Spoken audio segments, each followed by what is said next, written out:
Ryan from the future here. We're doing a survey. It's only 5 questions. I've posted it in the show notes. So if you're a regular listener, we would love to learn about what you like about the show, what you don't like about the show, what topics we should cover. If you have a moment, we would love to hear your feedback, good and bad, so that we can improve the podcast. Thanks so much. Hello, and welcome to the Specialty Matcha podcast. My name is Ryan, and this is my co-host Sungjun. Hello, hello. Also goes by Sam, and we're the co-founders of Senko Matcha Products. Yeah, we launched this podcast to discuss our learning journey in matcha, share startup stories, and interview experts. Today, we have a very unique episode that we didn't really think we'd have the opportunity to get to talk about. So, something we've talked about frequently, especially in the last season, is this very interesting profession called Chashi, or tea blenders or tea purveyors. And so, these are the people behind the large traditional blend houses. They have people whose job it is to create new blends or to make sure that blends stay consistent. And other than hearing a few bits and pieces from people that have met them, we actually knew relatively little about their profession other than that it was very difficult in an art. Yeah, so actually, my anticipation or expectation of these people has always been like a very traditional old Japanese grandpa, like with a lot of white hairs in this traditional, Japanese dressing, living in the little hut, doing some kind of, like the herbal blending, like in a Miyazaki movie. A giant spittoon where he goes up, does his slurping, spits Uh, it into the bucket 3 meters away. Yeah, Like, and then and then whispering to himself like so. But yeah, so we met this person about a year ago, but at the time we actually didn't know that he is a Chashi. yeah, no idea. And I guess partially because he is really not that image that we were imagining. And the person was super down to earth, very, very transparent about all the knowledge that he has about tea and tea business, and actually very business oriented. Yeah, very business oriented. Shockingly, especially compared to a lot of other Japanese tea producers or people in various points in the value chain that we've interacted with. It was actually kind of shocking, especially being in Kyoto Prefecture and spending a lot of time in Kyoto Prefecture, where it's a little more traditional, a little more you have to be a little more culturally sensitive. People don't really say what they mean all the time, Yeah. to a world where it's like, wow, it almost feels like we're in China. It's just so direct.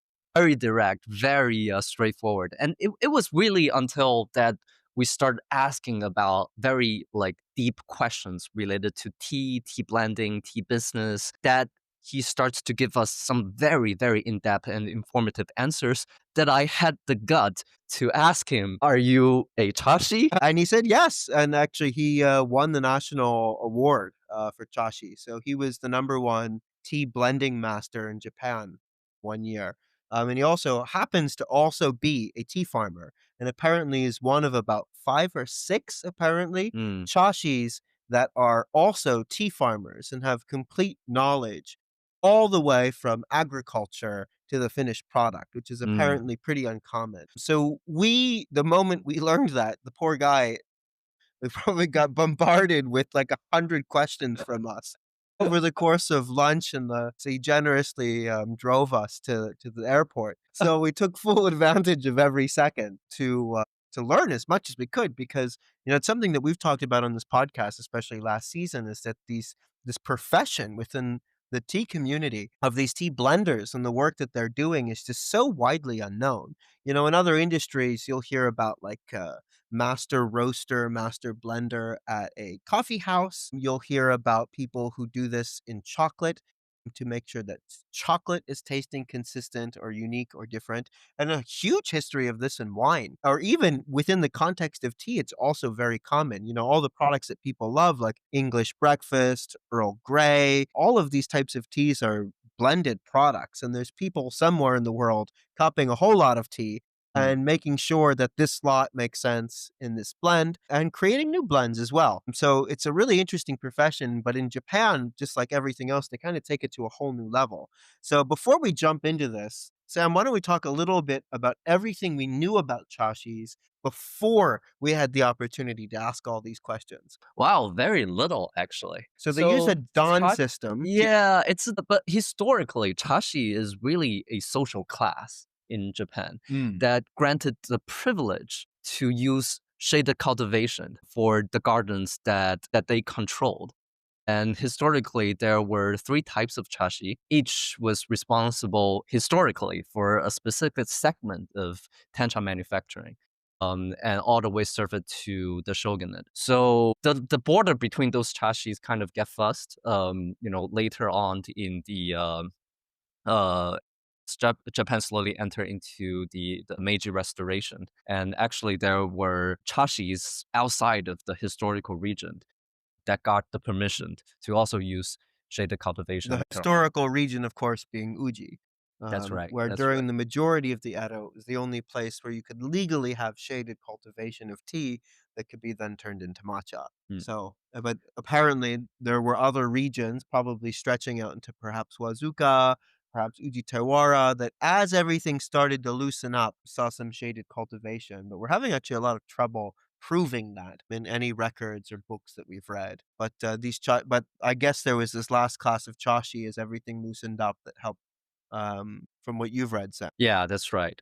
But the role of Chashi is really to aggregate all of these crude material that they source from all corners of Kyoto Prefecture. But at the time, Kyoto Prefecture wasn't well defined yet, too. So like any kind of places that they end up sourcing tea from, but they aggregate that into a single or a handful of products.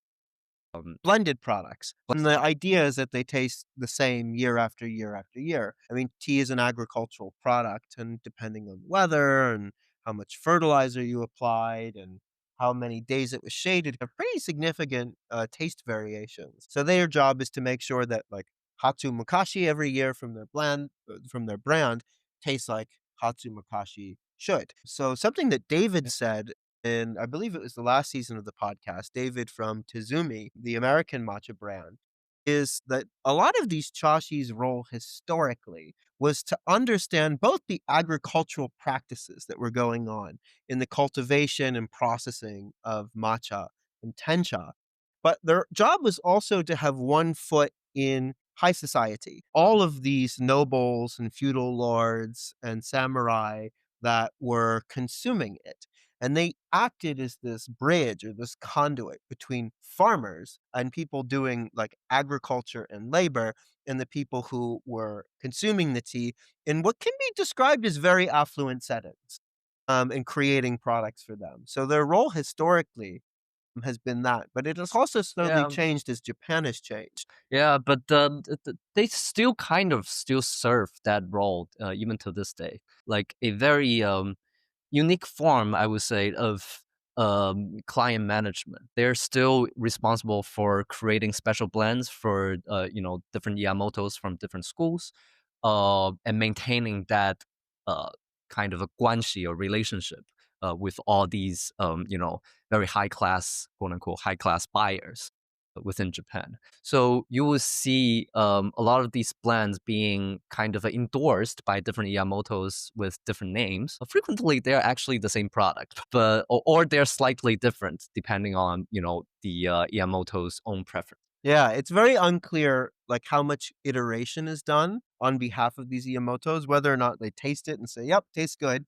I'm gonna endorse it," or if they're giving feedback. And we also heard from David from Tuzumi, from his samurai school of tea ceremony that he practices, that their Iamoto does really engage back and forth with their school's Chashi, giving them direct feedback about what they wanna change within that blend, and have apparently used Narino as one of, like, I believe 20 different blend components, so it Mm, actually gets quite complicated. But so there is some definite feedback, but there's also a lot of tea that is the identical blend that's just given different names depending on who it was endorsed by. mm. And actually, it's we recently learned this interesting piece of tea industry gossip. A lot of these have names. Like one was endorsed by one school of tea ceremony, let's say Amoto Sanke, the others by Ura Sanke, and they have two different names. And then typically that blend also exists as a different name within the same portfolio. It just doesn't have the endorsement. And typically it's Uh, much cheaper. yeah, it has a cheaper price tag.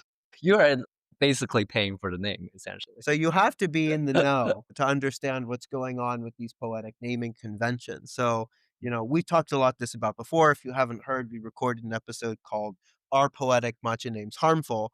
From a consumer perspective, I still believe this is the case because you still don't hear any chashis in any of these large blend houses talking about the relationship between the poetic name, which, a poetic name should have deep meaning. Otherwise, you would just call it an arbitrary name, which is what it basically is to most people. But if it's a poetic name, supposedly there is something behind it, some connotation, some reference to something. Maybe it's a fleeting thing, maybe it's a color thing, maybe it's a taste thing, or maybe it's a link to someone's very specific preferences. But, we just have no idea.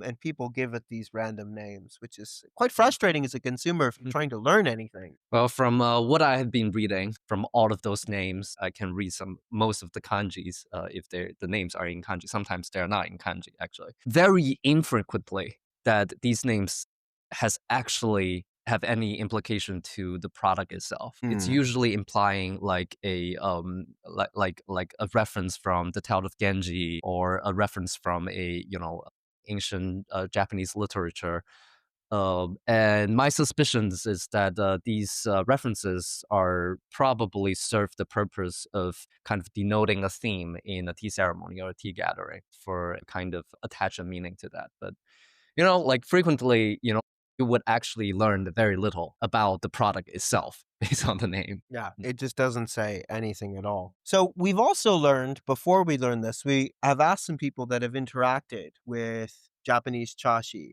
like how are they able to blind identify things? Like how do they actually work in creating these blends? And what we've learned from Mark from Oika is that it's a self-referential architecture. So they have this idea of, like, let's say an archetypal okumidori cultivar, for example, or an archetypal Yabukita or Samidori or Asahi or Uji Hikari or Seimei or any of the common cultivars used. And then based off of that reference point, they say it's more or less this one thing than the other.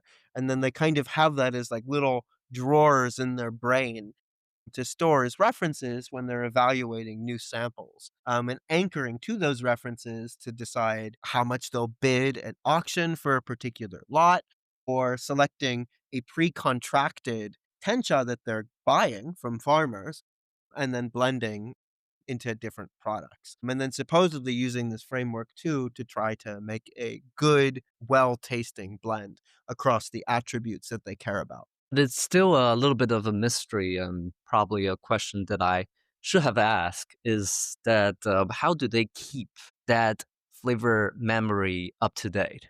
Because all these yeah, cultivars, depending on the weather, depending on climate, depending on people's different usage of fertilizer, will probably drift year by year. Indeed. But there must be some sort of a mechanism. But it's also very interesting because like we learned about that this whole community inside Japan is actually quite small. It's only Yeah, like about 200, 200 people. 200 people, and these 200 people like at least will all gathered once a year. And a lot of these regional chashis will have their own community, their own coalition, and they're like in constant communication with. So here's an interesting question. How do you make sure that my archetypal Yabukita is the same as yours Yeah.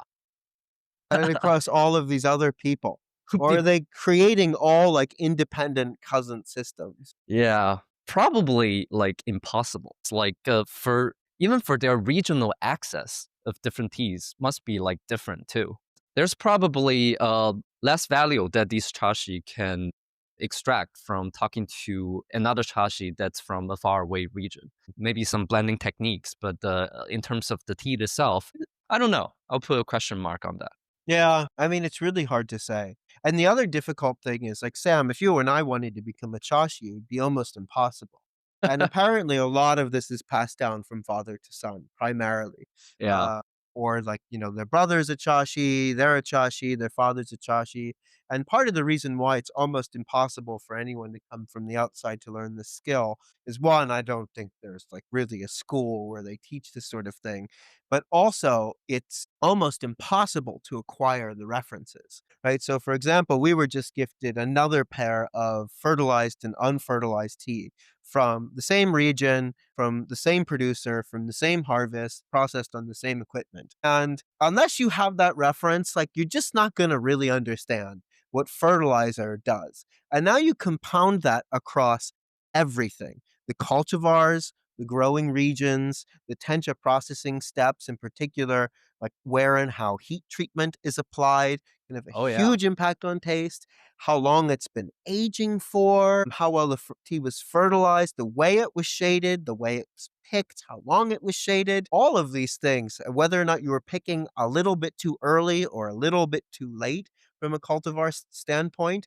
Turns out that like most of the tea in Japan is not picked perfectly on the perfect day it could possibly do because the tea factory is totally full, right? So Mm. there's a lot of like real, like physical, real world infrastructure constraints. And they taste for that. Absolutely, and also like depending on the region, like different chashis must have a very different accessibility to all the processing equipment. So our chashi has direct access to his own machineries to process tencha and does shiage.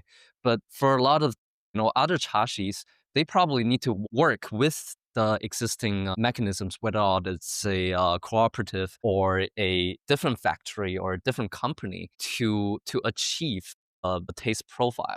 So probably for some chashis, they have way less control of the end product than others. Yeah, no, absolutely, and especially with access to references. Because if you watch any of like the wine documentaries of people becoming like master of wine or the court of master sommelier, the biggest problem, one of the biggest barriers to entry, is just accumulating and actually like being able to afford the references to say this is a California Chardonnay that has never seen oak from this year, probably from this region, right? Like you got to compound that across every single thing that matters in wine. And unless you're tied to some sort of institution like a restaurant or someone that has a deep, deep cellar, or you have your own deep pockets, you're just never going to Yeah. accumulate the references to be able to do this type of like master level tasting and master level work.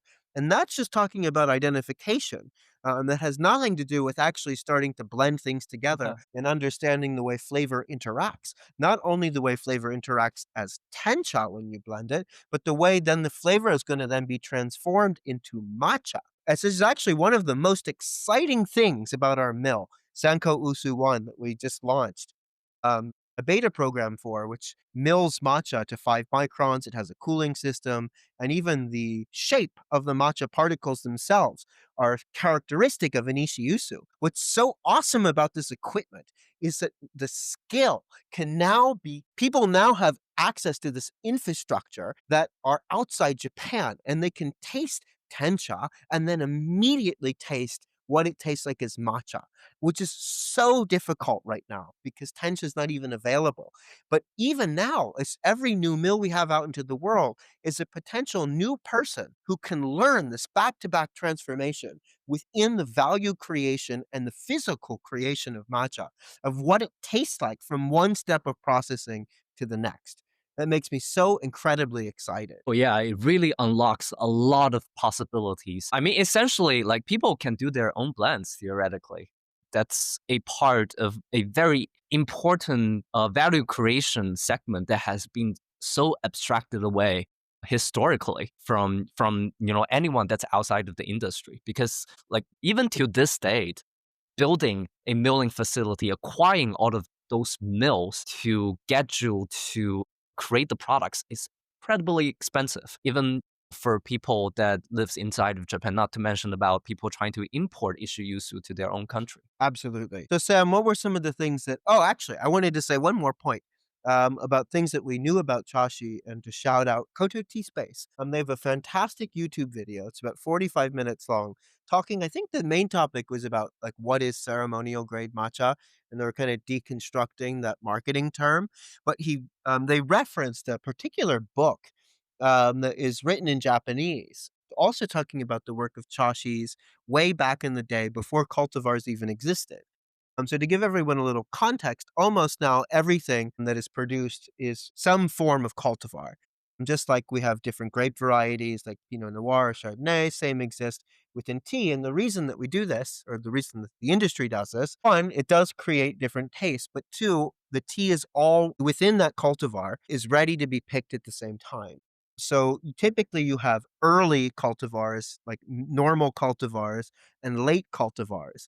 And you stagger out what tea, quote unquote, ripens. If you think about it in the case of fruit, what tea is ready to be picked when, so you don't clog your tea factory. So it means that you can like be processing a whole lot longer, but still picking everything when it's supposed to be picked. But back in the day, everything was what we call zyri, which are seed propagated tea. So basically, the plants are not genetically identical. They're allowed to have some form of sexual reproduction, which leads to seeds. And those seeds have a lot of genetic diversity. It's kind of like apples. If you take like an apple seed from a random apple that you eat, you're not going to get a Honeycrisp apple tree, and you're going to get something else, which might taste great or might taste horrible. And so, very similar thing with tea. If you go to a zyri field, the shape of the leaves looks different, the glossiness of the leaves look different, the thick and thinness look different, how jagged they are, all sorts of things. And when they're totally ready to be picked. So a chashi's part of their job was actually to know the tea plants quite intimately and go around, and they would also exhibit very different colors. And so they would go to some of the lighter plants and label it shiro, which means white. And those were picked and separated and sorted separately to create these pseudo categories, and they would label these different things, and that was part of their job. Is actually much earlier on in the process, before the tea was even picked, they were already doing some categorization about what should be picked when, and how it should be organized into batches during processing. That was arguably one of the origin of why some of the matcha is called something something no shiro, Yes. which is very interesting. Apparently The there's I like three different reasons why, but that's one of the potential That's theories. one of the potential theory, and I believe the book is called Matcha no Subete, which is one of the I would say most comprehensive book about different information of different history and different matcha making science, and also a lot of historical records of how matcha gets produced in different parts of Japan. But the book, I think, is only available in Japanese and Chinese, traditional Chinese. Traditional Chinese, Yeah. specific. So, but a very interesting book, and it also talks about the history of the three types of chashi, which I only happens to find two other sources, also in Japanese, on the internet that also talks about that part of this. So, highly recommend anyone to read this book. If you can. So, Ryan, that was, I guess, most of the things that we learned before we talked to our Chashi friend. So, what did we learn after? Yes. So one of my first questions, and I felt very embarrassed asking this, but thankfully I think we had built up enough rapport. It's like, how accurate are chashis at identifying things?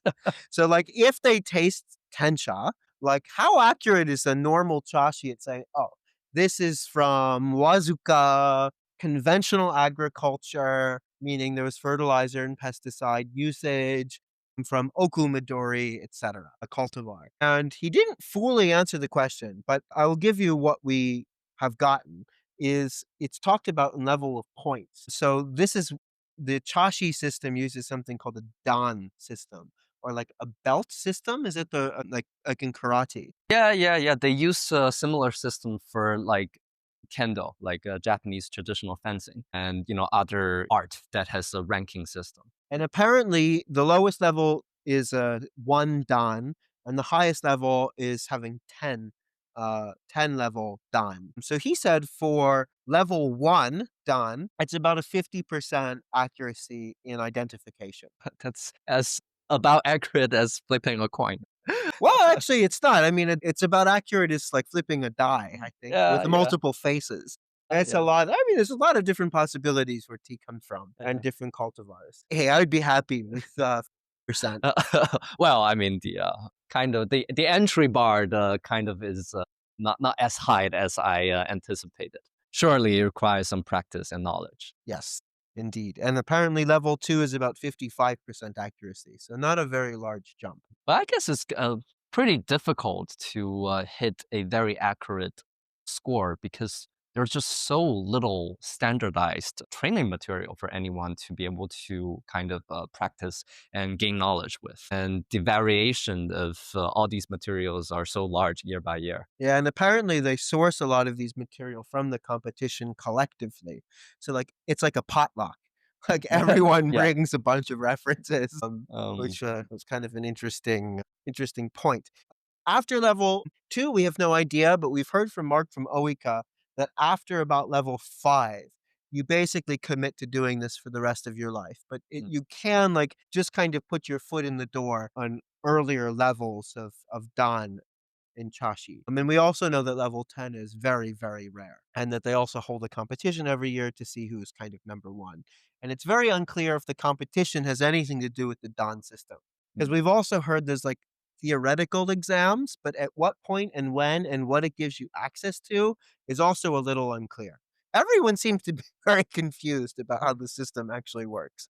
And we've talked to people who've been in the industry for decades, and it's still we have a more clear picture, which is why we're recording this, but it's certainly very fuzzy. Yeah, but these competitions are held, every year and in different regions too. So the regions kind of rotate from, this year's in Shizuoka, next year is back to Kyoto, and all of the chashis will participate in these events. And apparently the competition is very, very competitive and it lasts for only a day. And within that one day, you need to do all of these blind tastings and things that is part of the examination criteria. So very, very competitive. Our Chashi friend actually described it with a very frowned face, like as if it's Yeah, something that's quite hard suffering. memory. Yeah, Yeah, probably hard on your stomach. probably.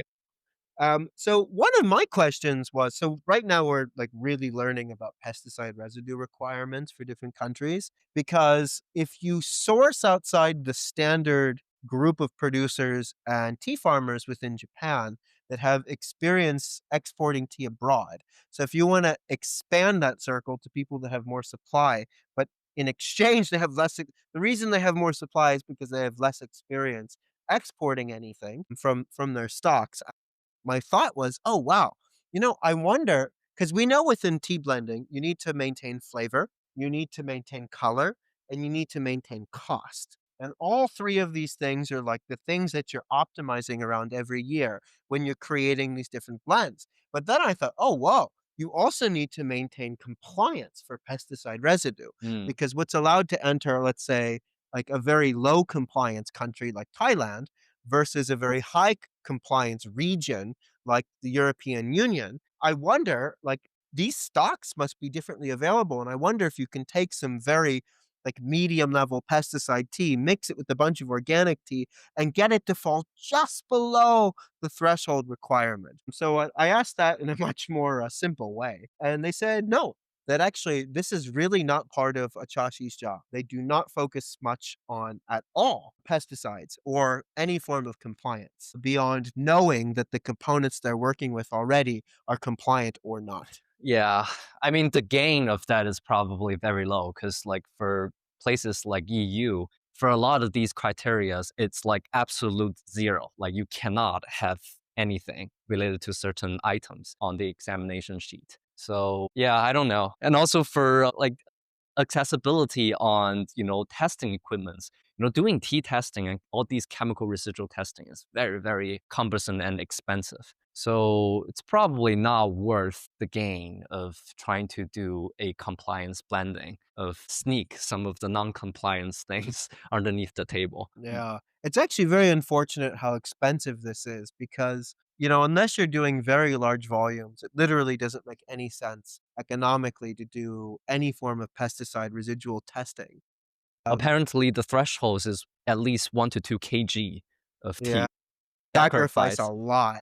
Oh, and even in China, we're in and out of China because we're developing and manufacturing this mill now. It's like, oh, gotta be highly commoditized over here. But even in China, it costs, I think, $350 US, plus all the sample that you need to part with. $300. Yeah, just to test a very basic um, checklist. Like if you get it to if you want to test the tea, if the tea is EU compliant, you need to upgrade to a much more expensive package. But apparently too, if you're not so long as you're not importing metric tons, a lot of the stuff flies under the radar. So everything is just built on trust and that, yes, it's EU compliant. No, it's not EU compliant.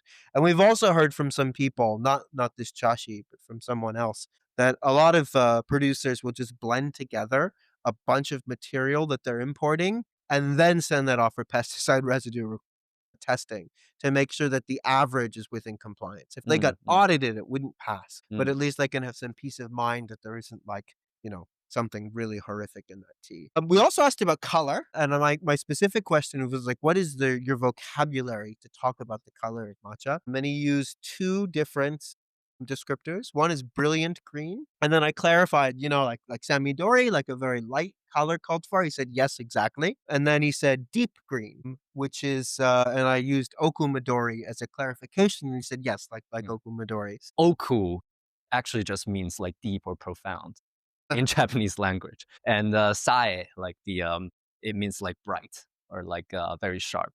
Oh, so they're descriptive Very names. descriptive names actually. Yeah. So that was actually very interesting, and they don't necessarily have a very kind of like a point system to describe the color. It's kind of arbitrary. Yeah, Yeah. and from what we understand, like, because we tried to clarify this too, it's very little objective color measurement is done, like any form of colorimetry or direct, like, analytical measurement. But I guess that should exist, or probably definitely exist at some point, because you have all these like automated color sorter for tencha. You definitely, someone definitely has the knowledge of how to set the machine to sort the color of, all these tencha leaves. So I guess maybe that specialty is not part of Chashi's job. It's unknown. Yeah, very unknown.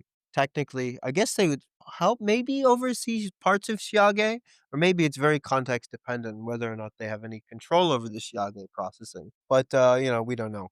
We also asked, like, are you friends with other Chashis? Like, what is the community like? And he says he talks to them all the time, from all over, from different prefectures, and that they're constantly asking questions to each other and sharing references. So there is an internal community, as far as we can tell. Probably there's a secret forum, exists somewhere that is some sort of a Chashi haven. Oh, these EU regulations, they're horrible. So difficult to make anything taste good for this market. That's funny. What's next? Oh, we asked him what his cultivars were that he was most excited about, new Mm, cultivars. And he talked about Kirari 31, which if you haven't had it yet, you absolutely have to go find a matcha or even a sencha or Gokuro, that's Kirari 31. Really worth it to have the reference. Tastes very good, very creamy, very interesting. And the other one is Seimei, which I mm. know they're doing a lot of growth in Kagoshima on. Yeah, and we also asked him about what's his opinion about this recently popular new cultivar for matcha. And it's not a new cultivar for tea, but a new cultivar for matcha. Is Sayama Kaori. And he said that it definitely doesn't carry a lot of the traditional matcha characteristic. It's more bitter and astringent, but the flavor is very complex. So we actually end up procuring a bag of Sama Kaori tencha. So we are going to mill that into matcha powder with our machine and see if it's indeed, good or bad. And something that we are doing in sort of our attempt to help people not necessarily become chashis, but at least start deconstructing and self-teaching the skill of learning to taste different tencha and different tencha samples. And we're going to be launching something akin to like a tencha library, where we're going to unbundle these like 1 to 2 kilo reference bags that we have into probably 25 or 50 gram sample to make available to anyone, not just mill owners. And so if you want to try this, at some point in the near future, it will be on our website and you'll be able to order it and to Yeah. have that taste reference. One thing that quite surprised me after talking to our Chashi friend, well, after learning that he's a Chashi, is how like not cagey they are. Like we have this kind of anticipation of these Chashis being having their own language, their own society, their own culture, but it's really not that. Like he's very transparent about all the knowledge that he has, and he's also very open about the idea of other people doing the blending themselves. So I think with our machine, we can really unlock the freedom or the possibility of everyone to at least be able to try doing blending. Like not everyone will be a good tea blender or a good chashi, but everyone needs to have the opportunity to learn and try to become one. And I think Indeed. that's very important and very healthy for this whole specialty matcha movement. So, one of our recent podcast recordings, we talked about the concept of currency of trust. And something that we got to towards the end of the episode is that, Japan has a very unique culture in many, many respects. But one of the more important ones is the respect for authority and the respect for like people who are at some level higher status than you because of age or because of some other factor. And that, we were mostly talking about currency of trust in like, can I trust you that this is labeled correctly or comes from this particular region, etc. But also, the currency of trust sometimes means not asking questions. If one of the best clients in Kyoto walks into Lyoe and comes in and goes to the main manager and asks to know what are the cultivars in this Hatsumukashi this season, there could be an implication that he does not trust the judgment or that he is somehow questioning the quality of that blend or what went into it or the work that these people are doing. So the people who work retail tend to be extremely defensive. If you walk into Ippodo or Maruchu Koyameyan or any of these traditional blend houses, or even go to the live streams that some of these producers have, you'll see in the comments people will ask, like, oh, where is this tea from? And they'll say, oh, it's proprietary. We can't tell you, blah, blah, blah. But it seems that that is like one level below the chashi. But I think part of this is the culture of asking questions is a culture of being skeptical. And in the West, we see this as healthy and educational, understanding it. But in the East, in particular in Japan, it might be perceived as questioning someone's judgment. Like, who are you to ask me that? Like, Mm. I'm a chashi, or we're a 300-year-old company. Like, why do you need to know what these cultivars are? I'm not saying that's what they're thinking, but I bet a large part of the reason why this culture has lasted for so long is because it would be incredibly culturally inappropriate to start asking so many questions and poking and prodding to learning about matcha as a product. What do you think about that, Sam? Yeah, it's possible, and I think that the intention of asking those questions really matter. Like in communication of intentions is like a very important, I would say, art of Japanese culture. Demonstrating intentions and like clarifying your curiosity before asking those questions. I mean, we end up getting a lot of honest and informative answers after we show that to a lot of people in Japan that we interact with. Yeah, Uh, uh, I agree. yeah, Intention matters. and I think historically why, this part of their job or the knowledge of tea blending or the knowledge about tea cultivars so marginalized. I think it has really something to do with how farming as a practice or as a social class being perceived in the Japanese society historically. It's never something that is part of the, literati or the higher class people's topic. Like they don't care about what the farmers are doing in the field. They care about, the artistic theme of the tea gathering. They care about, the very interesting Song Dynasty or Tang Dynasty ceramic they end up procuring. They care about, the guests within the same tea gathering and, the information or the decision that end up getting made on that day.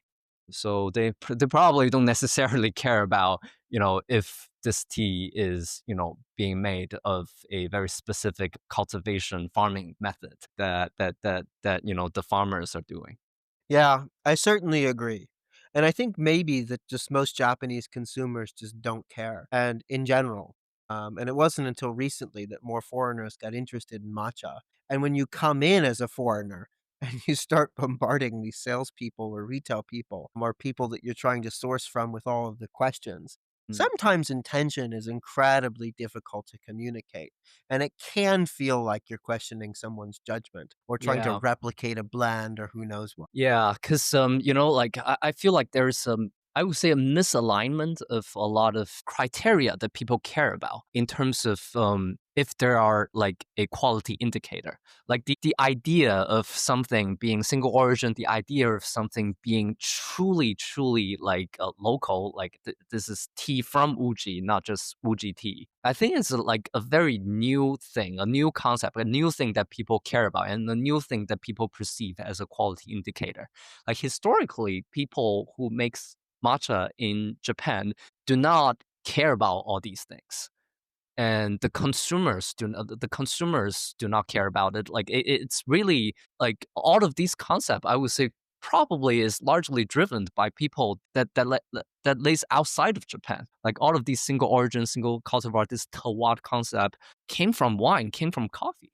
Like Yeah. so like when you kind of ask if a tea is whether or not it's single origin, whether or not it's single cultivar, sometimes you can sense a level of frustration from these tea farmers or these tea houses that wow, this gaijin is trying to use this to kind of assess the quality of my tea. But like like that has never been a quality indicator for Japanese matcha historically. Oh, That's actually an invention from a non-Japanese person. indeed, indeed.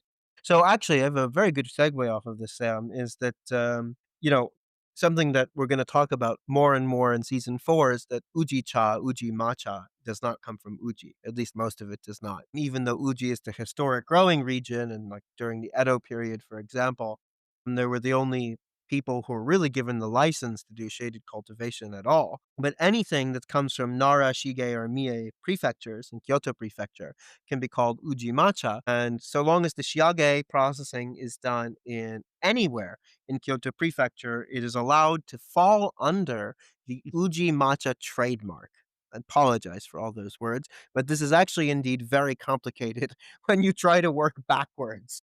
Mm. Like, what in the world is uji matcha? So, one of our sourcing strategies is, this is interesting. Let's just go to Nara, Shige, and Mie, buy the tea before it enters Kyoto Prefecture. Maybe we can get a better price for it because it's not being blended. It's no longer then magically turned into uji matcha. So we were asking him, like, is this a good strategy? Is this something that we should be doing? And he told us something very interesting. Is Narashige and Mie don't have a regional auction system, but they can participate in the national auction. But it's a very high commission auction, unlike these other prefectural auctions that take place, which it's much more economically beneficial. So it's actually much more profitable for tea farmers in these regions to have direct contracts with Kyoto based companies, which means that there's almost no leftover material that can be labeled as specifically coming from Nara, Mie, or Shiga prefectures. There are some producers that do it, and we'll find a few handfuls, but it's not any large or meaningful volume.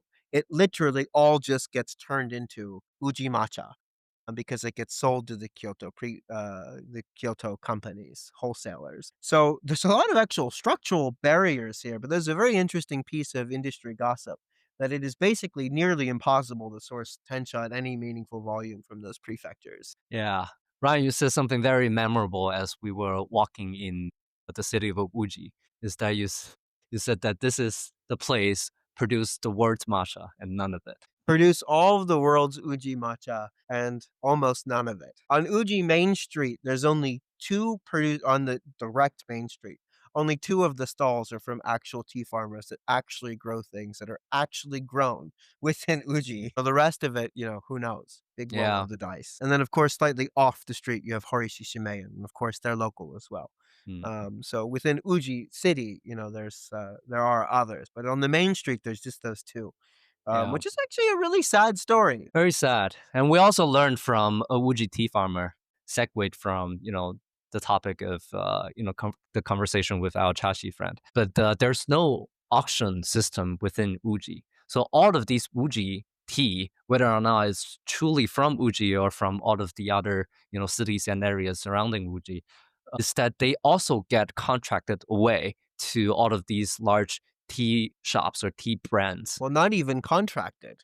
just like historically have worked with. Yeah, commissioned, contracted, but there's no actual contract being signed. It's all like very, very shady. Like of course, the farmers can say no to these tea shops, but the moment they say no, they're getting boycott and blacklist by the entire local agricultural system. Yeah, apparently then if they say no to the wholesalers, then if they try to take it to auction, it's a little unclear what the ramifications were, but it didn't sound like that was a realistic option if they wanted to take it to the Kyoto prefecture auction.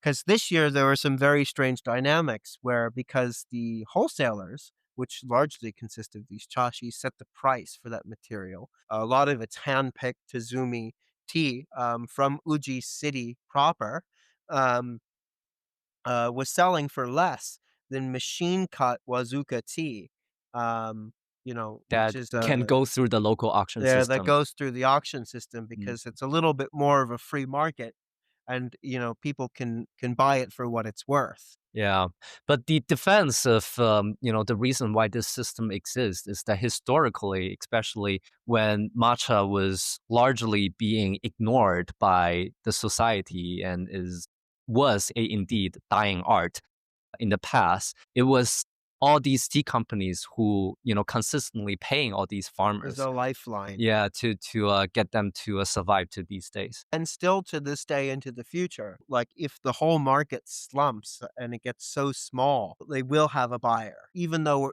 in a bull market, it's fine and it looks like a horrible injustice. But in a market that's declining, it's actually a pretty interesting saving grace, particularly because these traditional blend houses have such strong ties to the tea ceremony schools and to other very important cultural institutions where they're probably always going to have buyers. Even as Japan ages and it's a shrinking population and fewer tea ceremony practitioners are doing anything active, it's still probably enough to support the traditional matcha industry, especially the best stuff that's coming out of Uji proper. So that was super interesting. So it's nearly impossible to source anything from Nara, Mie, or Shiga. Not impossible, just like not a whole lot of volume in the same way that you can get out of other places. So we also learned about a relatively untalked about thing that uh, we don't talk much about on this podcast, but matcha has to come from tencha, which is shaded, unrolled, steamed green tea. It's like the shortest definition and destemmed and deveined. That's about the shortest definition that I can come up with. But there's also something called mogacha, and it's primarily used for green tea powder, but apparently more and more and more mogacha is getting slipped and blended into different matcha products. And it's basically you process tencha the same way you would process sencha with the same equipment. You just turn off the rolling equipment. So it heats it, it steams it, it dries it, but it doesn't go through the rolling step where you're breaking open the cell walls, extracting those flavors, getting it ready for loose leaf brewed tea. Instead, all the flavors, quote unquote, locked inside those cell walls, doesn't go through the rolling. And we've heard that Mogacha has increased its production by 5x year on year, both to support the quote unquote green tea powder, but also some of this mogacha does come from shaded cultivation and gets blended in. We've heard a few percent here, a few percent there into different matcha products. Yeah, these are, well, I would say indeed inferior products or inferior fillers for matcha. And not to confuse with another tea called otoshicha, which are flavorless or like very uncharacteristic but actual tencha that historically Chashi uses to increase the volume of a tencha batch. So we also ask our Chashi friend, so like if you want to indeed blend mogacha with a batch of tencha but still maintain the quality standard, what is like kind of the portion that you would Like, how use? much can you get away with? Or with Yeah. like medium quality tencha?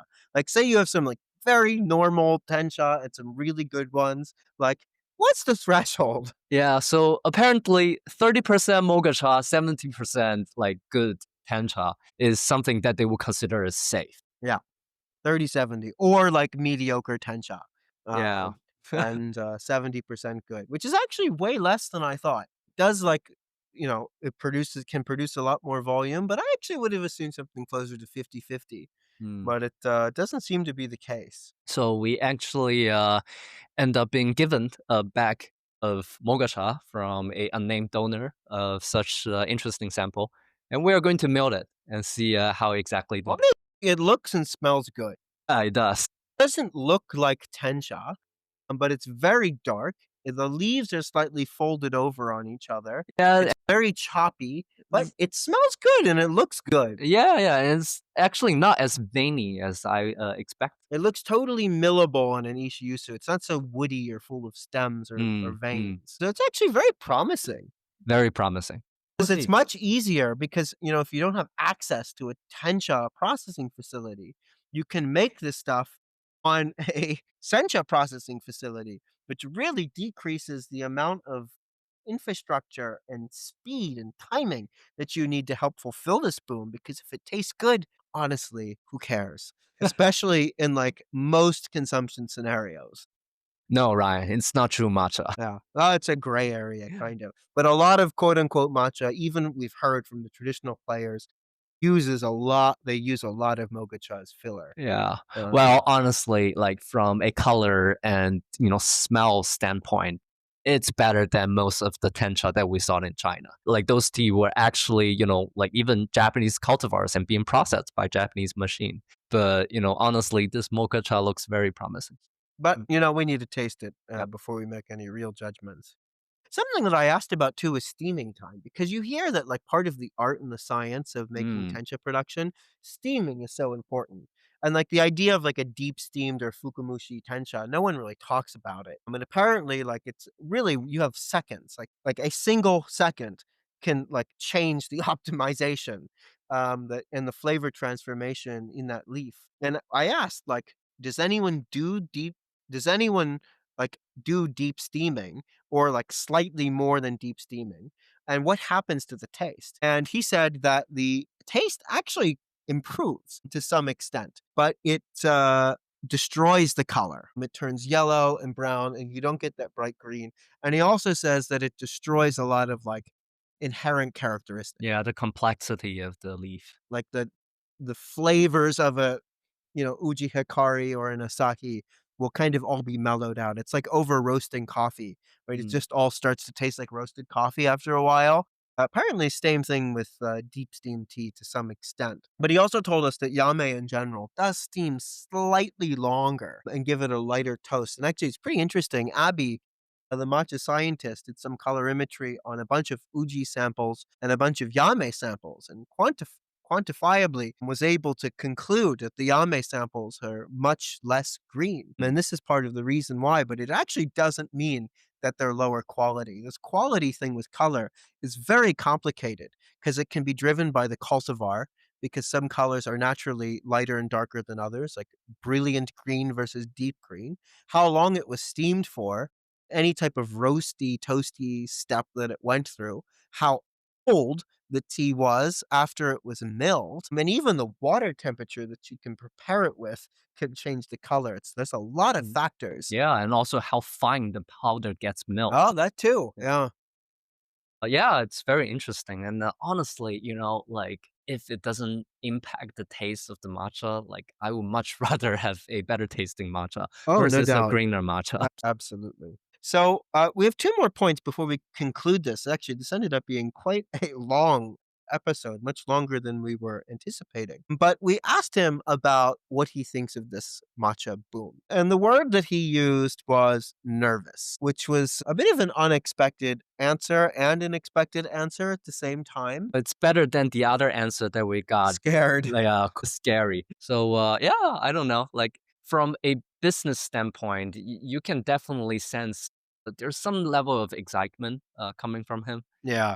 Because like If you have money and capital to put to work right now yeah, and infrastructure, you really win. yeah, yeah. And if Especially for a Chashi like him that's so vertically integrated from yeah, production to processing to manufacturing to selling. It's like it really like fuels a lot of his ideas and innovations. And this Chashi is also relatively young. So, it's actually such a refreshing experience talking to him and, like, and meeting him and just knowing his existence. Yes.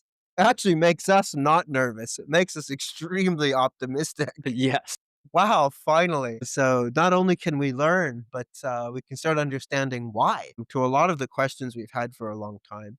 But the reason he says he's nervous is that many small tea companies within Japan, a lot of the mom and pop tea companies, cannot buy tencha at all. So most of the tencha are all silent auctions. Mm, And we learned recently that one of the best chashis in Japan, a different one, but one of the best, and I believe there are 10 dan chashi, bid on something like 2 tons of tencha at the auctions. And it's a silent auction, so you don't know if you're the highest bid and you can't respond to give a higher bid, and only walked out of that auction with like 200 kilograms. that's So the insane. price to quality ratio for the people who are deep in the industry, like it's selling for way more than like it's worth, at least in their minds. That's how I interpret that. I think it's a fair interpretation. If you're not well capitalized, good luck. Yeah, Like you're from a screwed, cash man. flow consideration, it's not good and it's not cool. And there's a lot of companies going out of business. And actually, some of the reason we're able to source tencha at the moment, and we're pushing further and further outside of the areas that we're familiar with to people who have much smaller tea companies, it's because there's huge lines for shiage processing And where also you're for milling. and for milling. So a lot of there's actually we didn't realize this. There's a lot of tea companies in Japan that service their local communities, and they buy tencha at auction, or a slightly less refined version of tencha at auction. They send it off for shiage processing to one vendor, and then they get it back. And then they send it off for milling to a different vendor and they sell it to their local community. And that's their part of the value chain. It's the retail, it's the tea store part of the value chain. And they're able to participate in that auction system to get access to the commodity products, but the transformation is fundamentally being done by other people. The problem is that everyone needs those capacity of that infrastructure right now. And there's huge lines. So, like, we've met some people that are just sitting on massive amounts of tencha that they can't sell or do anything with because they have no capacity to mill it. And we've heard about these people, but now that we finally met them, we're hoping that our mill can be a great way for these people to get some cash flow, to purchase their tencha and then mill it locally wherever they are and to serve it fresh. It's better for them, it's better for the consumer, and it's good for anyone who wants to add value on top, such as fresh milling. So we really encourage any listener who has a tea brand to go deep and try to find these people because it gives them a lifeline to get the cash flow that they need. Because I mean, when you're buying things at auction, you buy it and then you're sitting on that inventory. And if you aren't able to do the transformations that you need, such as shiage and milling, to sell it, you're stuck. And a lot of places are just declaring bankruptcy or they're retiring early, which is very, very sad. And even like, giving them some name recognition too could be very powerful. Yeah, totally. So, Zongjun, hold the phone. Let's talk about the single most exciting, interesting, optimistic thing that we learned about from this Chashi that we did save for the very, very end, which might be a little controversial. Yes, the elephant in the room, Ryan. It's China. China. Chinese matcha, Chinese tencha. Well, it's no secret that all of these Japanese company they have been importing materials from China or even doing processing and packaging locally inside China to create, matcha or quote unquote Chinese matcha. But we have learned that, there are some products or some quality of these tencha in China are actually getting good. So we personally haven't really experienced that. Like we have been, on and off going for sourcings also in China to try to find out if there are indeed good tencha or matcha being made here. But we haven't had luck of getting access to those materials. But according to our Chashi friends, those materials actually exist. And they taste good, and they think that the quality is good, and they work with the producers Mm. in China continuously and giving their, like, seal of approval, before they use it, which is super interesting and way more pragmatic than we ever would have thought. And, they framed it as like, "Yeah, it's, like, really good raw material." Like, this is, like, great Yabukita. The quality is getting pretty good, it's getting better every year, and It's processed on Japanese processing equipment, and we're working closely with the farmers to make sure that the shiage is good enough for certain types of milling and that there's good color homogeneity and that they're doing Mm. all of the practices that they should be doing. And in fact, what he also told us is that some of the gardens are actually pesticide and fertilizer free. So the material coming from those places probably not taste as good as Japanese material, but they are like EU compliant. A lot of it's being done for compliance reasons. Yes. Very hard to get like true compliant matcha coming out of Japan. So like all of this growth explosion, in particularly in the US and the EU, needs compliant matcha. So like a lot of these Japanese companies over the past 15 years have set up subsidiaries in China. But the majority of the matcha production happening here in China, where we're recording this right now, is specifically for those export markets. And it is actively taking pressure off of the system in Japan. Like just the structural problems that we were just talking about 10 minutes ago, where you have people who have had family businesses for decades, who's the local tea house, local matcha guy can't like get access to, shiage equipment and refining equipment. Right? Yeah. Like sourcing this in China is actively taking pressure off the system because it can be done in places like in other places. Yeah, no, not just China. Like from this Korea trip that we recently have conducted, we also learned that there are great matchas being produced over there too. So, like this whole system stress is actually pretty dire because we also learned from our Chashi friend is that a lot of these other tea production in Japan are suffering because a lot of people are switching to making tencha. And there is not enough of tea like sencha being made to the point that a lot of these sencha companies and sencha beverage companies are having trouble sourcing sencha materials coming from Japan. So, like, even like if anyone has been to Japan, you'll see all this green tea and PET plastic bottles everywhere, and like every vending machine. Like, it's very likely that this matcha shortage is going to cause price increases for these PET teas, like Itoan and the ones from Suntory and Asahi and all the companies that do this. Coca-Cola Japan, it's very possible that all of these green teas get more and more expensive because of the matcha shortage. Just a wild secondary implication that you probably wouldn't have thought about. My 150 yen Ito and sencha will be gone from Lawson's. No, it'll just be 200 yen or Yeah. something. Okay. Okay. Yeah, the price tag will be different. So it's a lot of secondary and tertiary implications. But, he was saying that, yeah, I think in 5 years, almost all players in Japan will be importing Chinese tencha or Chinese material just because there's not enough to meet demand Yeah. and a lot So of active investment. yeah, this is a very hopeful future, I would say. Like, because from my personal experience, like it's really difficult to source anything that's quality in China at the moment. And part of the reason I think is, there's really very little specialty consumers within China that push the manufacture of tencha to higher quality. But this outside force might eventually being cascade down back to here, and it's very hopeful. Yeah, so in the future, we might look to partner with local people or commission people to start doing some more interesting things and see like what can be created both as Japanese cultivars or local cultivars, so long as they're processed, on the proper tencha processing equipment.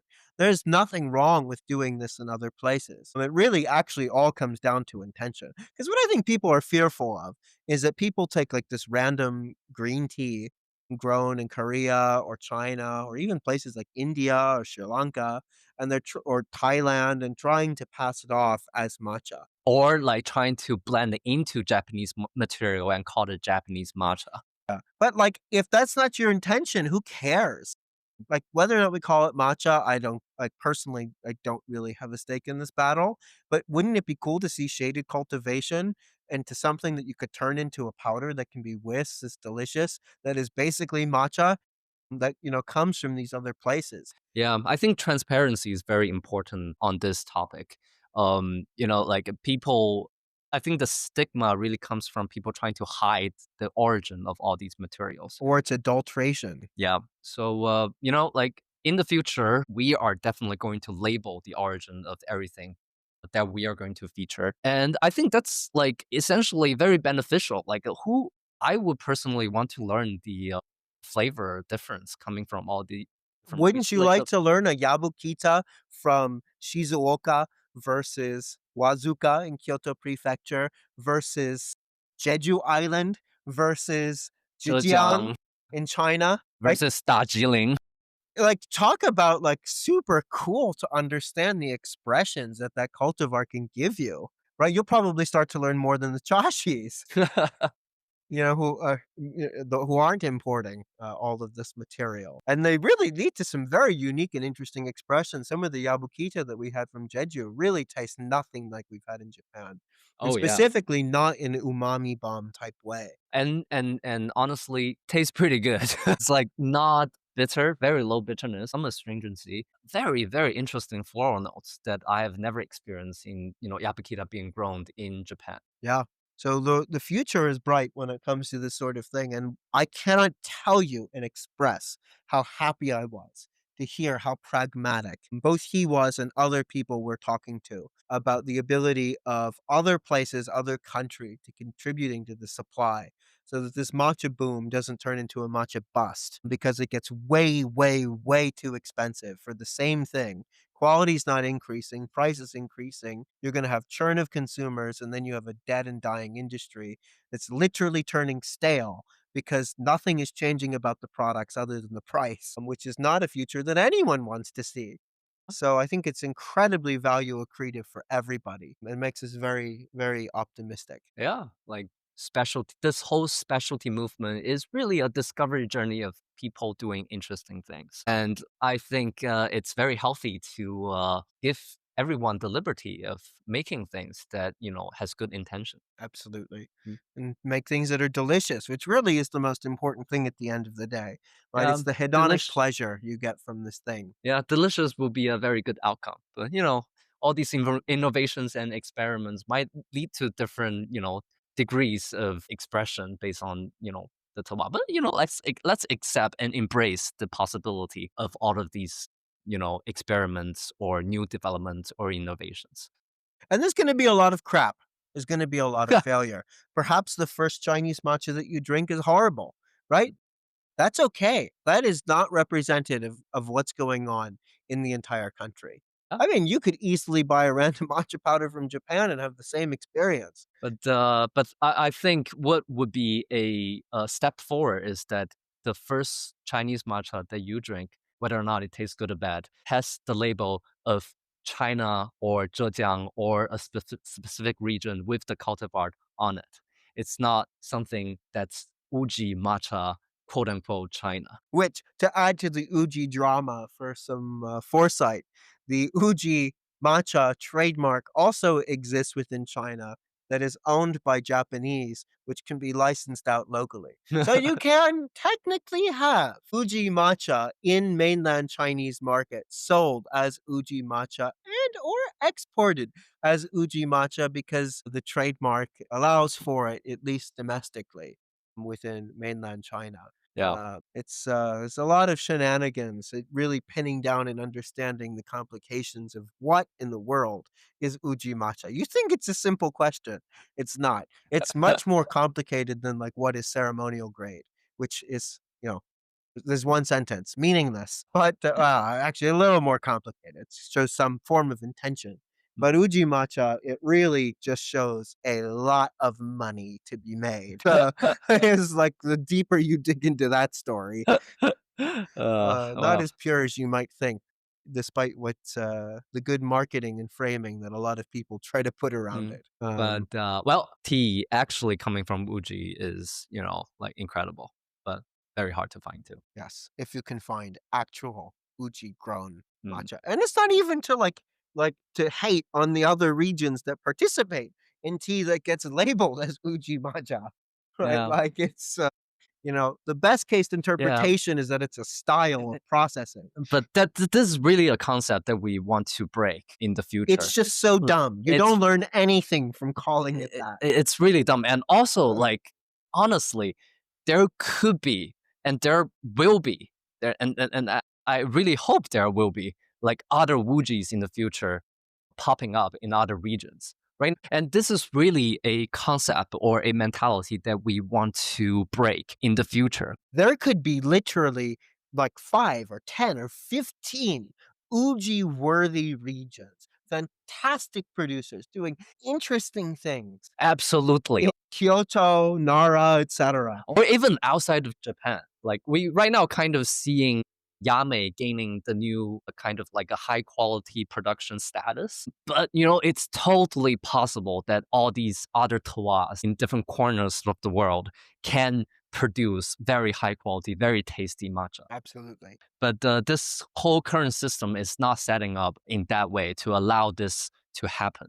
Like it's more like setting up a very, very bloodthirsty leech in the center of this whole system, sucking the blood from all corners to create something that can be sold for a higher price. Yeah, but for the status quo, and also especially after talking to all these farmers, Yeah, people both actually, in and out of Uji. yeah, It's really less pure than you think, yeah. despite its staunchest defenders. And Uji should definitely still exist in the future, and it should be cherished and should be protected, but just not in this way. Yes, where you can literally like go 10 kilometers over the border, set up a random shiage factory, and you instantly have uji matcha, so long as it's like your raw material is sourced from the four prefectures. Like it's ridiculous. It Not is. to mention all the stuff that really shouldn't be going into it outside of those four prefectures, which is also a topic of a later podcast. Which you might ask, why does this all matter? I think part of the specialty movement is understanding where the decisions for certain flavors get made, where there's culture formation, and where everyone skilled person's hands have touched this product in some meaningful way to get it all the way to the consumers. And just this reductive idea of uji cha destroys it, which I think is a real shame for those farmers in other places or these producers in other places or these people adding value from all over. Yeah, we actually recorded the episode right after we got out of Uji, and it was So bad and so pessimistic, we're not going to release. but after talking to our Chashi friend, wow, it's like a fresh of new breeze. It's like it really changed our kind of mentality or anticipation of what's coming next. And right now, we are very hopeful. Yeah, indeed. Well, I think it's a perfect place to stop. Thank you so much for listening. If you enjoyed this, please consider sharing it with a friend. If you have any interesting perspectives that are other than our own, please do reach out. We'd love to make this like a community discussion and to have you on the show potentially. We're always searching for people with new and unique opinions for season 4. And We see you in the future. see you.